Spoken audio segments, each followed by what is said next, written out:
السلام علیکم to all پیارے ویورز اینڈ لسنرز، کیسے ہیں آپ سب؟ امید کرتی ہوں سب ٹھیک ہوں گے، لائف بھی سب کی اچھی جا رہی ہوگی۔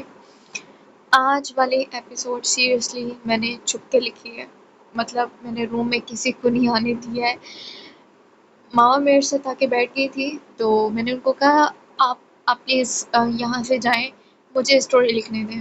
ماما کہتی ہے میں تو صرف بیٹھی ہوں، میں اپنا موبائل چلا رہی ہوں، تم اپنا کام کرو، لکھو، تم کون سا وائس کر رہی ہو جو میں تمہیں ڈسٹرب کروں گی؟ میں کہا نہیں نا، آپ پلیز یہاں سے جائیں، مجھے لکھنے دیں۔ وہ سمجھ نہیں پا رہی تھی کہ میں ایسا کیوں کر رہی ہوں۔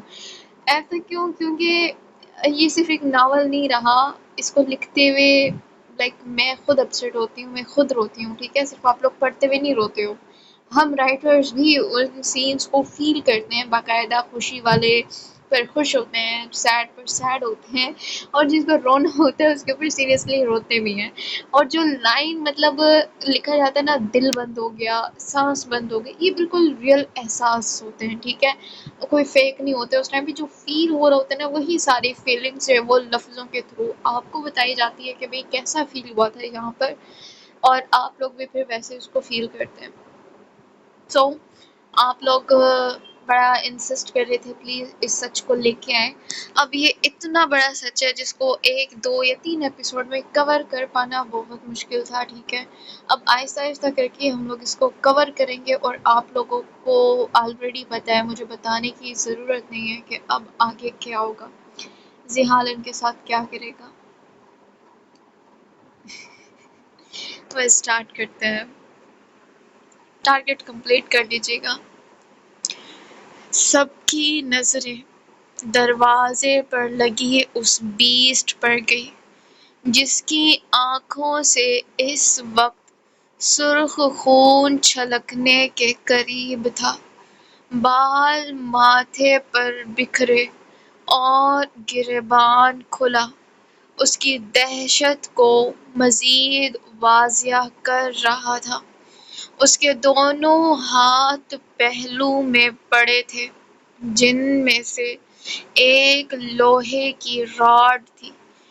وہ انہی وحشی نگاہوں سے تیز تیز سانس لیتا وحاج خان کو درد سے کراہتے ہوئے دیکھ رہا تھا۔ آج اس کی ان نگاہوں سے شعلے برس رہے تھے۔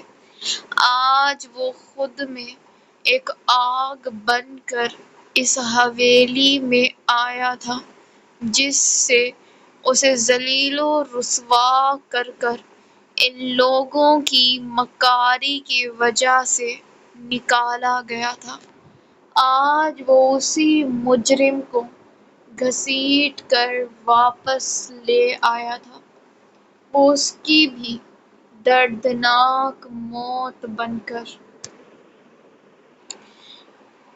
ذی حق تک سے کھڑے ضریاب کے منہ سے بے ساختہ اس کا نام نکلا۔ یہی داجی کا بھی حال تھا جو شاہ کی سی کیفیت میں جھک کر وحاج کو دیکھ بھی نہ پائے۔ اس کی دل خراش کرہ ان کے کانوں میں گونج رہی تھی۔ وہ آنکھیں پھاڑے سامنے کھڑے اپنے بیٹے کو دیکھنے لگے جس کا یہ روپ آج وہ زندگی میں پہلی بار دیکھ رہے تھے، کیونکہ آج وہ زحال خان افندی نہیں بلکہ پاشا دی بیسٹ بن کر آیا تھا۔ تبھی ایک تیز ہوا کا جھونکا سا حویلی میں داخل ہوتا سب کے رونگٹے سے کھڑے کر گیا۔ اس کے قریب بھی آئی تو بھول جاؤں گا تم ایک عورت ہو۔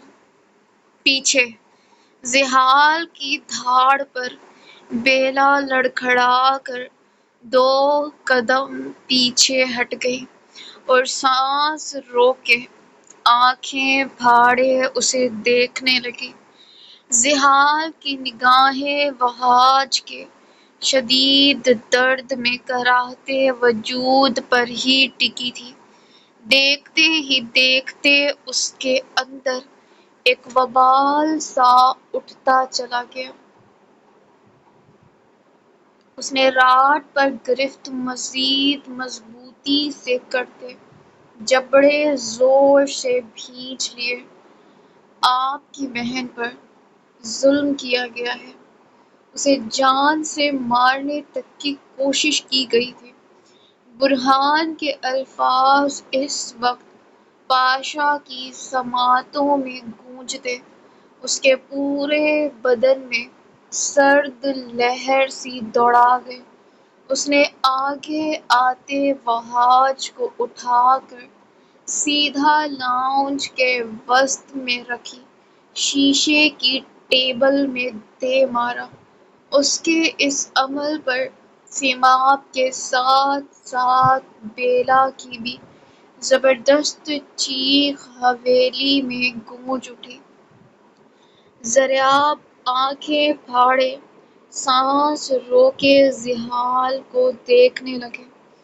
وہ جانتے تھے اس کی حقیقت، کہ وہ عام لوگوں میں نہیں رہا تھا، وہ دوسری دنیا کا باشندہ بن چکا تھا، لیکن کس دنیا کا،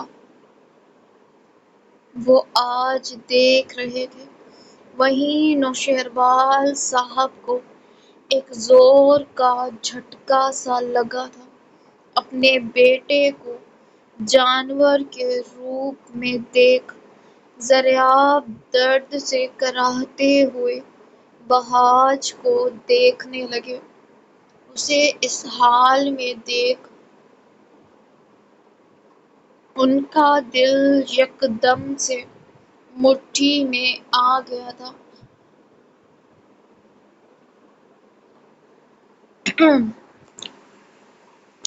وحاج کی یہ حالت وہ بغیر وجہ کے نہیں کر سکتا تھا، اور جو اس کی وجہ تھی وہ ضریاب کا دل مٹھی میں لے کر بھینچ رہی تھی۔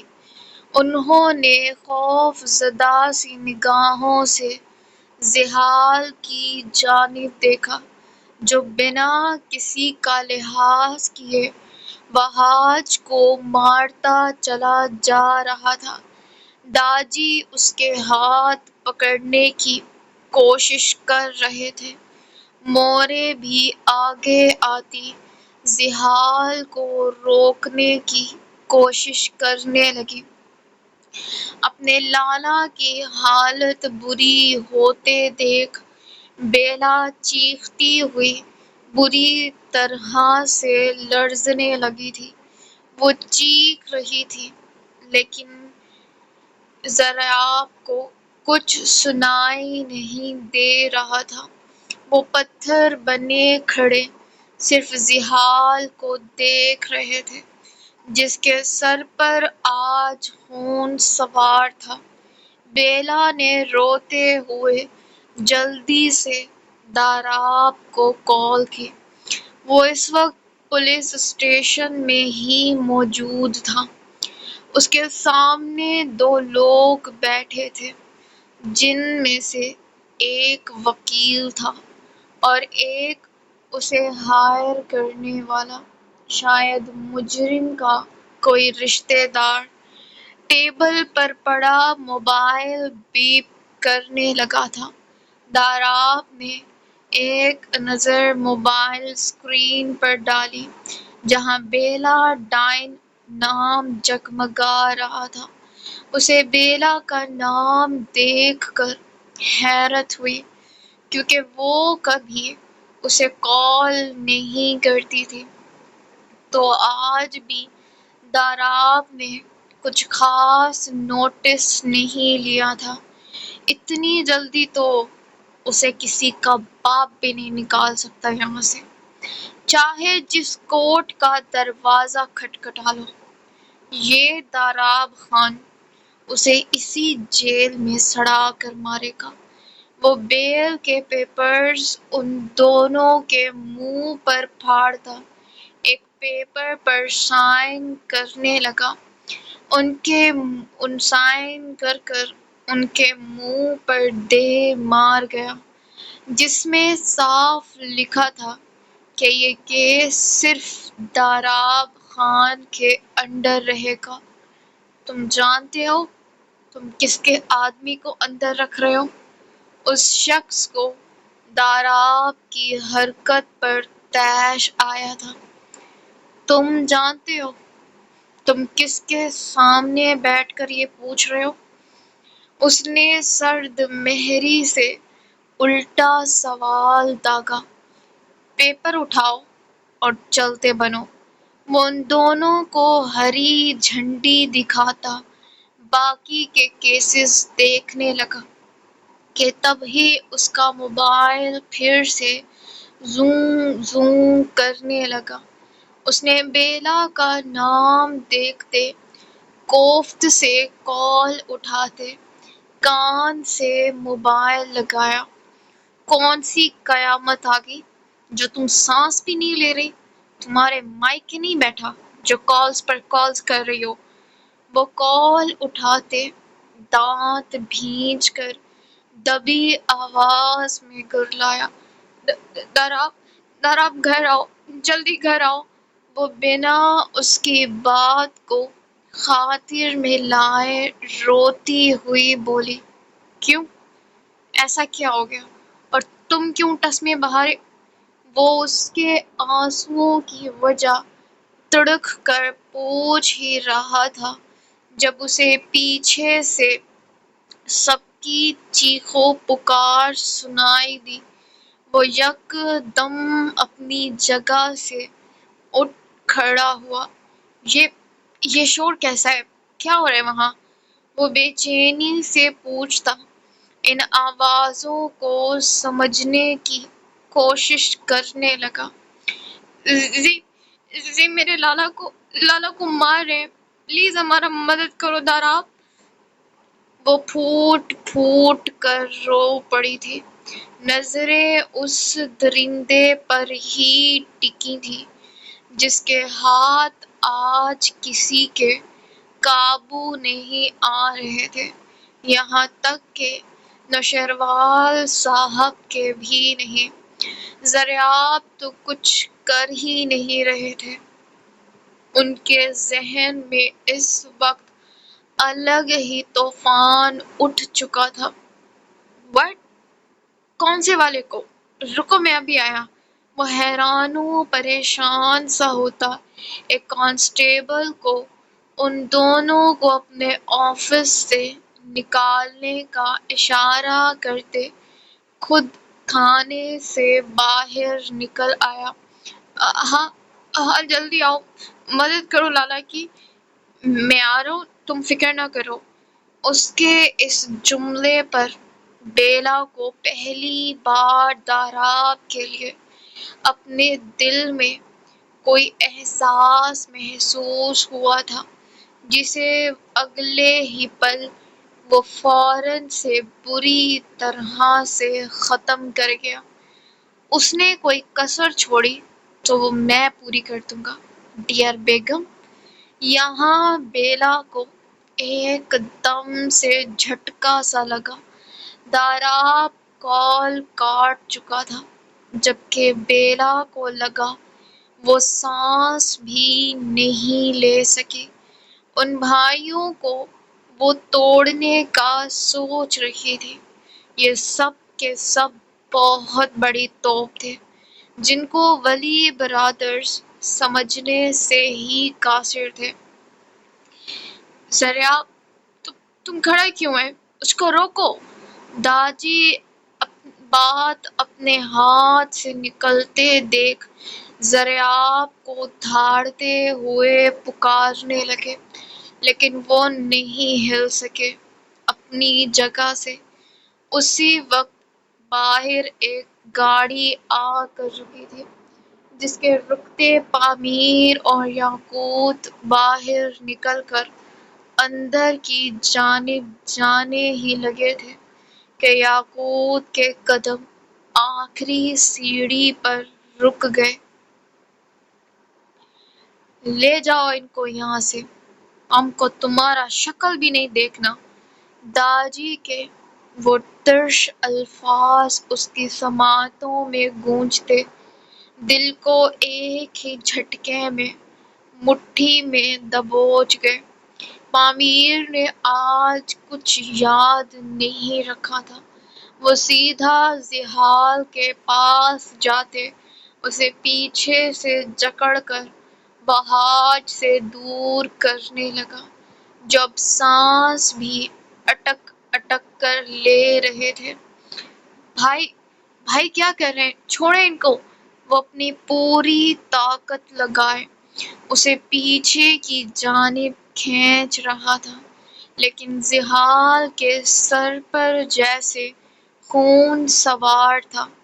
وہ ٹرن لیتے سیدھا ولی خان کی حویلی کی جانب اپنا رخ کر گیا تھا۔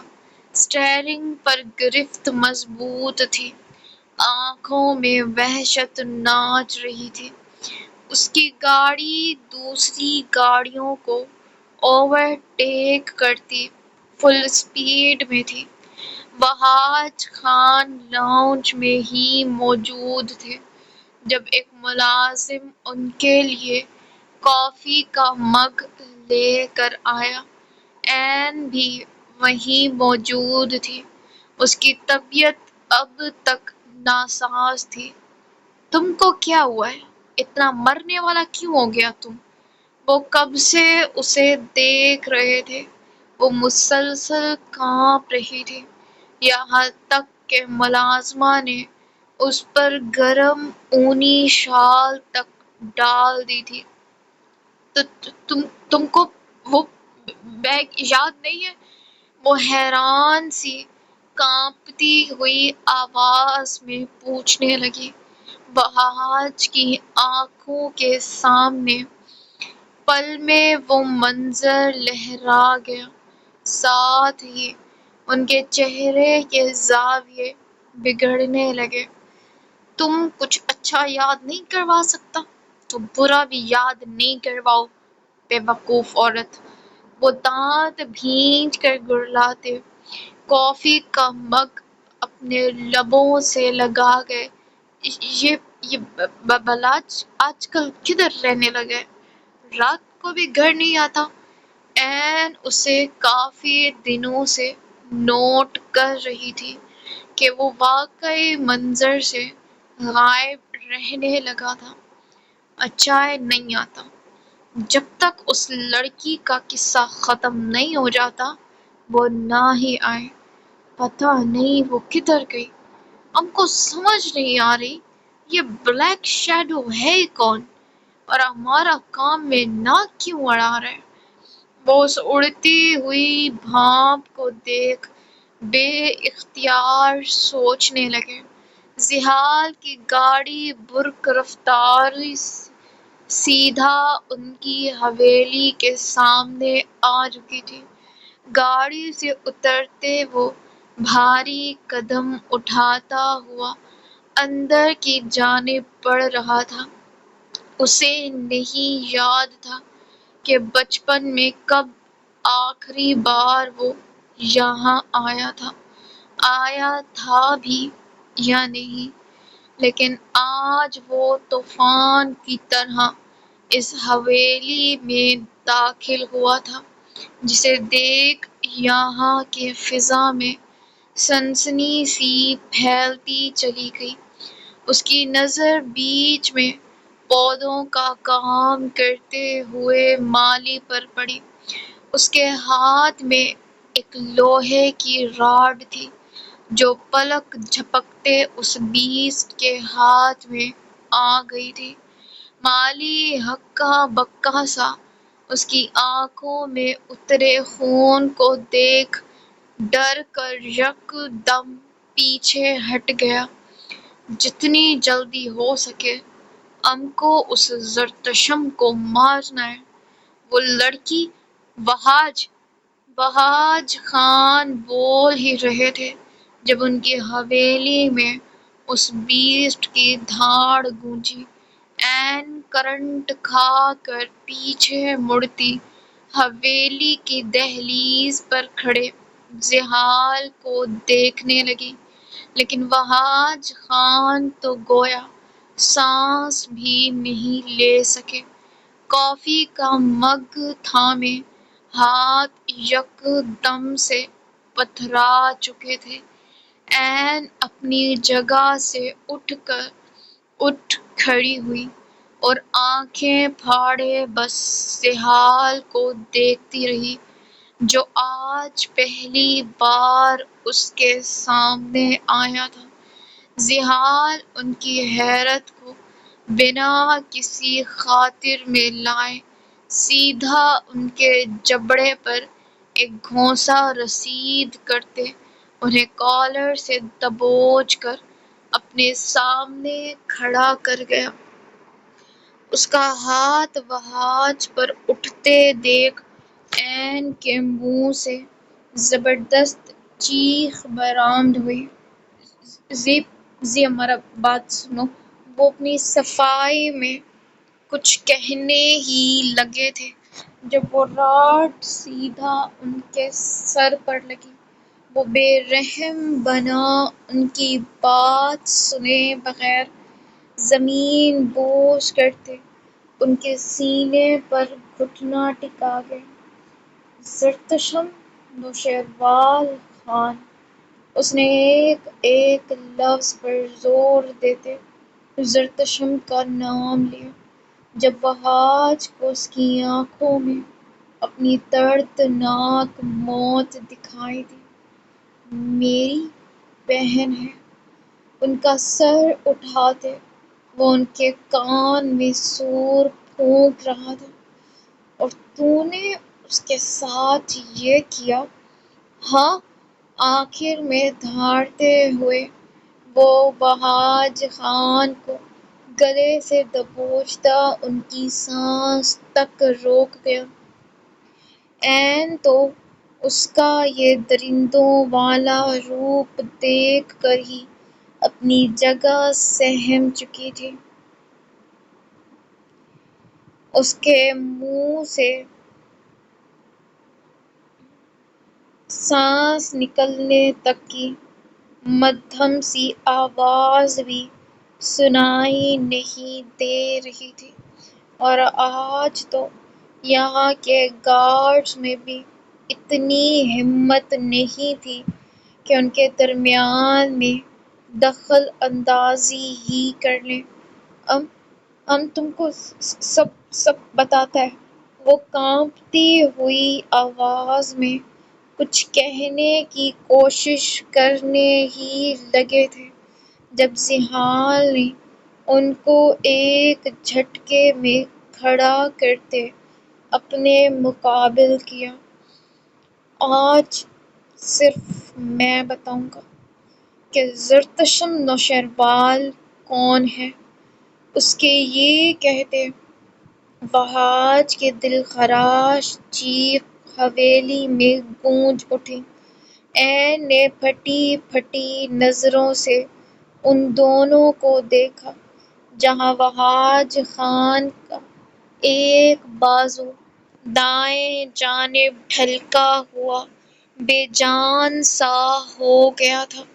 وہ ان کے عمر میں بڑا ہونے کا لحاظ کیے بغیر ایسے ہی حالت بری کرتا ہوا حویلی سے باہر لے گیا۔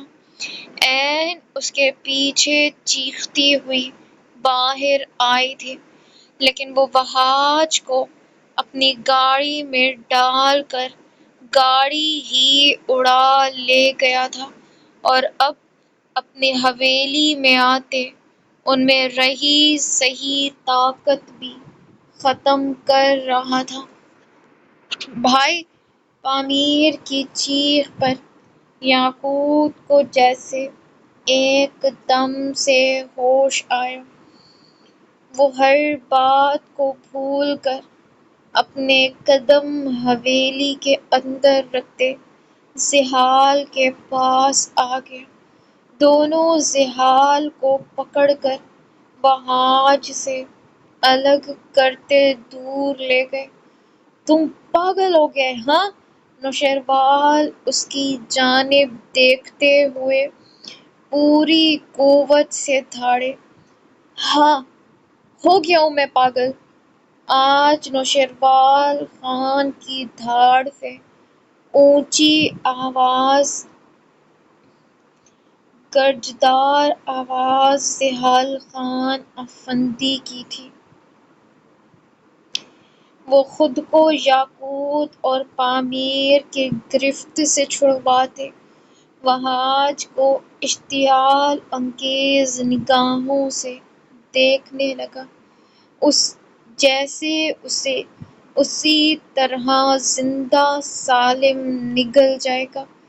یہ میری بہن کا مجرم ہے، یہ گل کا مجرم ہے، وہ گرجدار آواز میں آج سب میں سور سا پھونک گیا۔ اس کی بات پر ضریاب کے ساتھ ساتھ پامیر کا بھی دل دھک سے رک گیا۔ اس نے یاقوت کی جانب دیکھا۔ بابا! وہ تڑپ کر نوشیروال کی جانب گیا اور جاتے ان کا ہاتھ تھام گیا۔ گل اس کے پاس تھی، اس کے پاس۔ وہ کسی بچے کی طرح بے یقین سا انہیں بتانے لگا، لیکن نوشیروال اسے انہی شعلہ بار نگاہوں سے دیکھ رہے تھے۔ ہماری گل، میری بہن، میری، وہ اس کے پاس تھی، اس نے اسے اپنے پاس کیسے رکھا؟ وہ نوشیروال صاحب کا ہاتھ چھوڑے پھر سے وہاج کو مارنے ان کی جانب بڑھنے ہی لگا تھا کہ نوشیروال صاحب نے اس کا بازو پکڑتے اپنی جانب موڑ کر ایک زوردار تھپڑ اس کے گال پر رسید کیا۔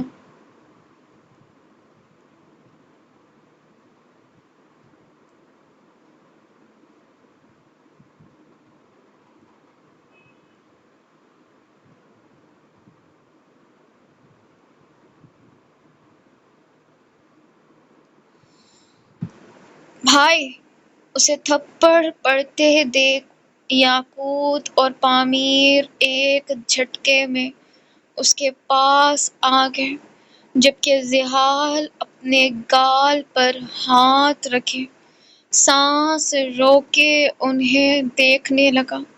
وجود جیسے ایک دم پتھرا سا گیا تھا۔ تم پاگل ہو گئے؟ وہ زحال کو دیکھتے اس کے منہ پر دھاڑے، جبکہ وہ شرمساکت سانس روکے اپنے باپ کو دیکھتا رہا۔ یاقوت اور پامیر اپنی مٹھیاں زور سے بھینچ گئے۔ پامیر کا ہاتھ پیچھے اپنی گن کی جانب جانے ہی لگا تھا کہ یاقوت نے نظروں سے اشارہ کرتے وہیں روک دیا۔ اس کی آنکھیں ضبط کے مارے سرخ خون چھلکانے کے قریب تھیں۔ یہ کیا حال کیا ہے تم نے؟ تم ہوش میں ہے؟ وہ بے یقین سے اسے دیکھتے ہوئے گرج رہے تھے۔ حویلی کی فضا میں سنسنی سی پھیل گئی تھی۔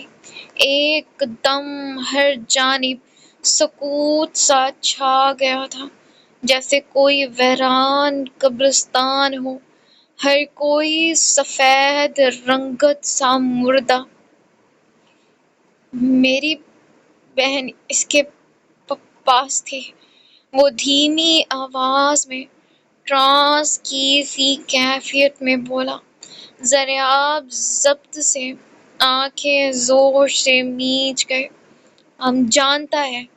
یہاں نوشیروال صاحب کے الفاظ اس کی سماعتوں میں ہتھوڑے بن کر گونجے۔ وہ بے یقین سا پھٹی پھٹی نظروں سے ان کو دیکھنے لگا، دل بھی جیسے کام کرنا بند کر گیا تھا۔ آپ آپ جانتے تھے؟ وہ لہجے میں بے یقینی لیے پوچھ رہا تھا۔ ذرا آپ کو لگا کسی نے ان کے وجود کو زمین تلے دبا دیا ہو، انہیں سانس لینے میں بھی دشواری ہونے لگی تھی۔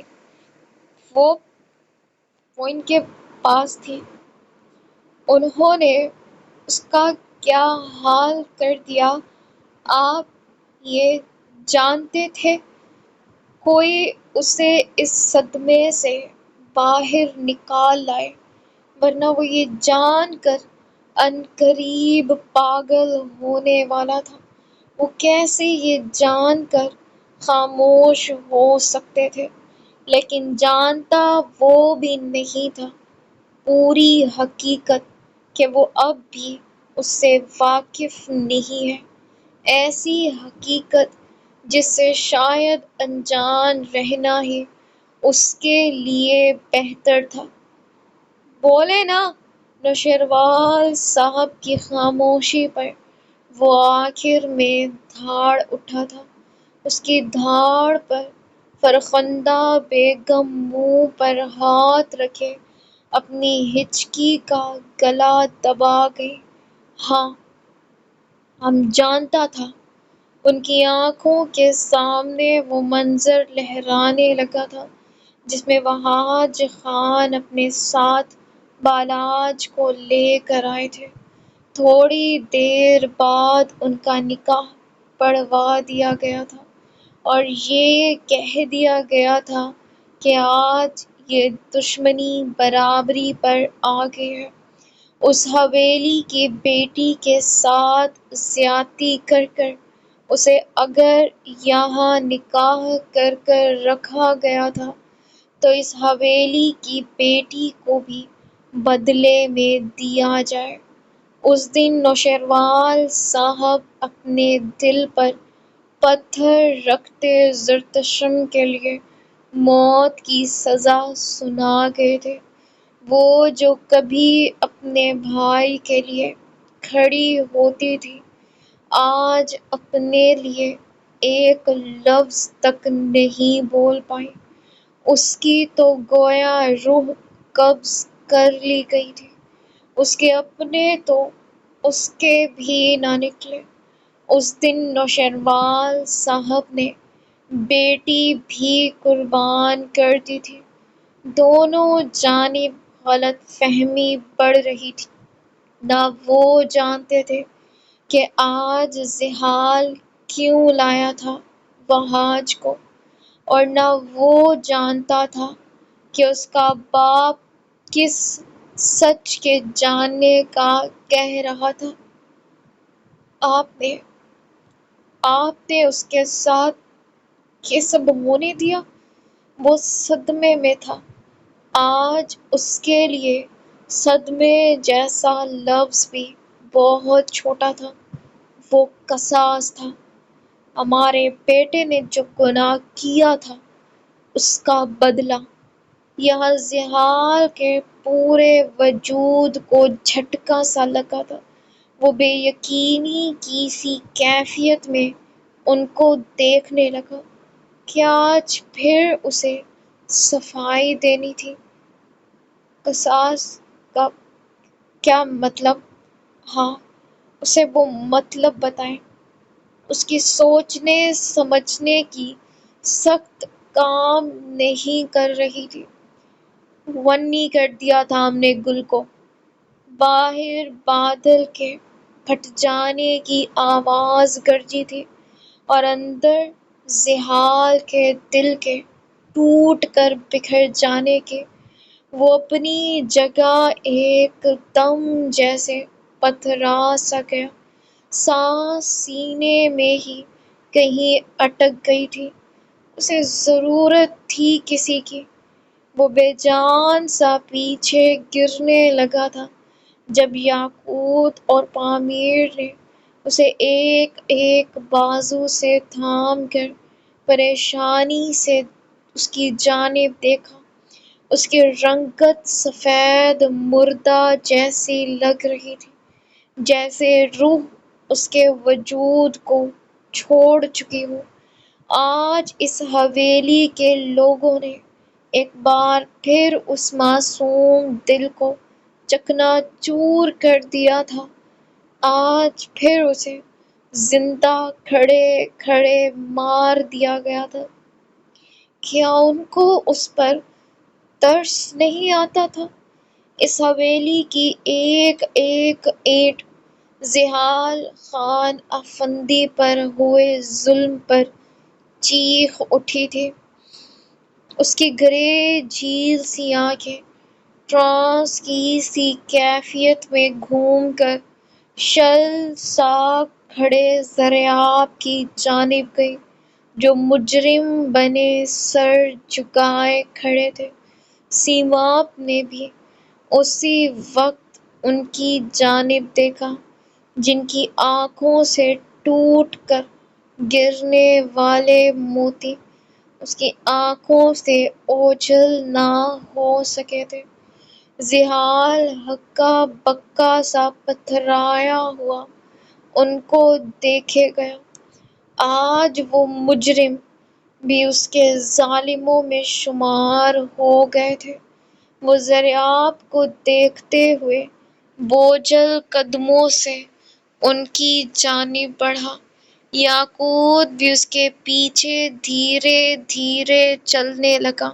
اسے لگ رہا تھا کہ آج اس کا باپ بغیر سہارے کے کھڑا نہیں ہو سکے گا۔ ذیحال تھکی سی نڈھال چال چلتے ہوئے ضریاب کے پاس آ کر کھڑا ان کو ہونکوں کی طرح ایسے دیکھنے لگا جیسے پہلی بار دیکھ رہا ہو۔ ہاں، وہ اس شخص کو نہیں جانتا تھا، بالکل بھی نہیں جانتا تھا۔ یہ بابا کیا کہہ رہے ہیں لالا؟ اس کے ہونٹ بے ساختہ کپ کپانے لگے، آنکھوں سے گرم سیال تیزی سے بہنے لگا۔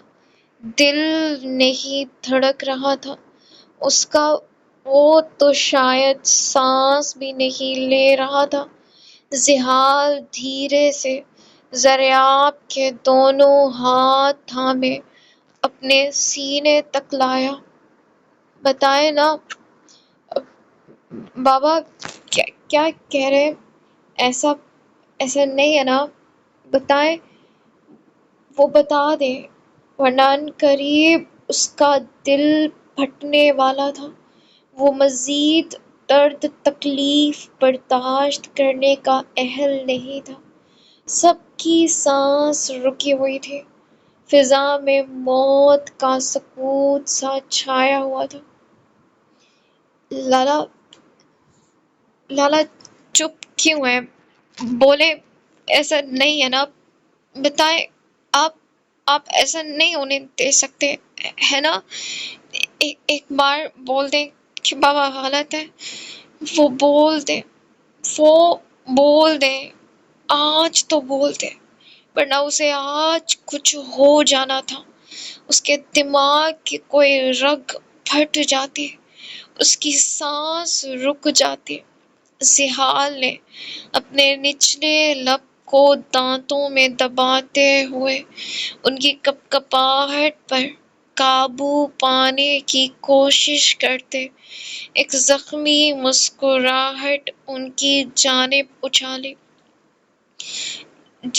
جب مجھ پر سب نے الزام لگایا تھا تو آپ یہاں نہیں تھے۔ آپ نے کہا تھا کہ آپ ہوتے تو آپ ایسا نہ ہونے دیتے، ہے نا لالا؟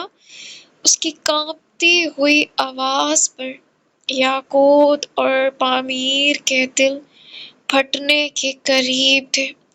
سیماب نے اپنا چہرہ موڑے کے پیچھے چھپا لیا۔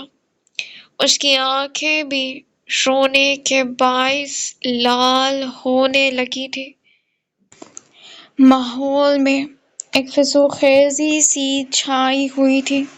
یہ وہی منظر تھا جس نے زحال خان افندی کو سب کے ہوتے ہوئے بھی لاوارث کر دیا تھا۔ آج تو کم از کم وہ یہ نہیں ہونا چاہتا تھا۔ میں نے آپ کو معاف کر دیا تھا۔ مجھے یقین ہے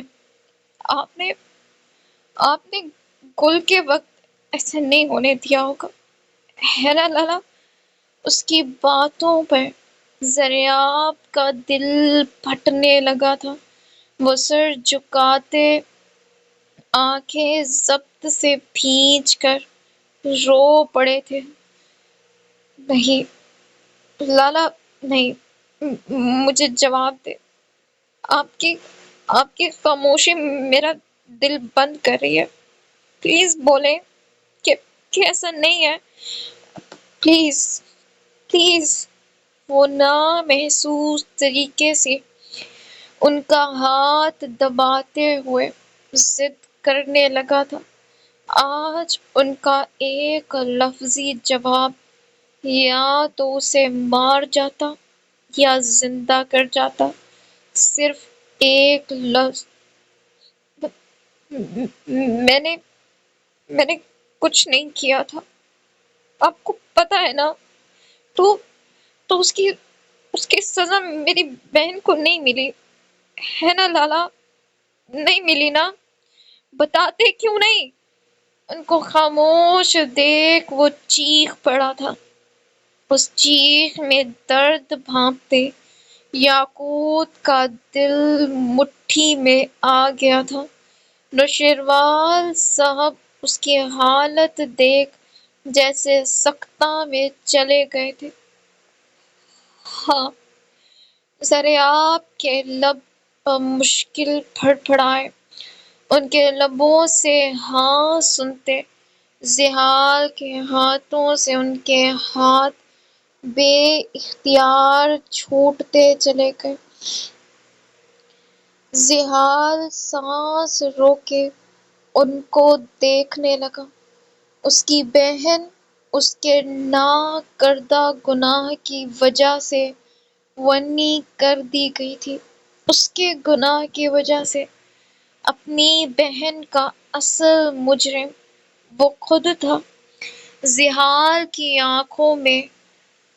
آنکھوں کے ڈورے گہرے گلابی پڑنے لگے تھے۔ ایک درد کی شدید لہر اس کے پورے بدن میں دوڑتی چلی گئی۔ اس کے قدم لڑکھڑانے لگے تھے، لیکن اس کے گرنے سے پہلے یاقوت نے اسے تھام لیا تھا۔ بھائی آپ ٹھیک ہیں؟ یاقوت اس کی رنگت زرد پڑتی دیکھ یکدم بوکھلا سا گیا تھا۔ زحال بے جان ہوتا زمین پر بیٹھتا چلا گیا۔ یاقوت اس کے ساتھ بیٹھ گیا۔ ان کو ایسے بیٹھتے دیکھ پامیر ان کے پاس آتے زحال کا بازو تھام گیا۔ بھائی! زحال کی سماعتوں میں پامیر کا بھائی لفظ گونجا۔ اس نے زخمی نگاہوں سے پامیر کی جانب دیکھا۔ کتنا اپنا سا تھا یہ لفظ، بھائی، لیکن آج یہ لفظ اس دل کو بھاری کر گیا تھا۔ وہ وہیں چہرہ جھکائے شدت سے رو پڑا تھا۔ اس کا رونا یاقوت اور پامیر دونوں کی جان سی نکال گیا۔ زریاب تڑپ کر اس کے پاس آنے ہی لگے تھے کہ یاقوت نے ہاتھ کھڑا کرتے ان کو وہیں روک دیا۔ ان کا باپ آج پھر یہاں بری طرح سے توڑا گیا تھا۔ آج نہیں۔ وہ آنکھوں میں سرخی لیے سرد مہری سے بولا۔ پامیر زحال کو اپنے سینے سے لگا گیا۔ جب اس کے رونے میں شدت آتی، اس کی چیخیں دونوں کی روح فنا کر گئی۔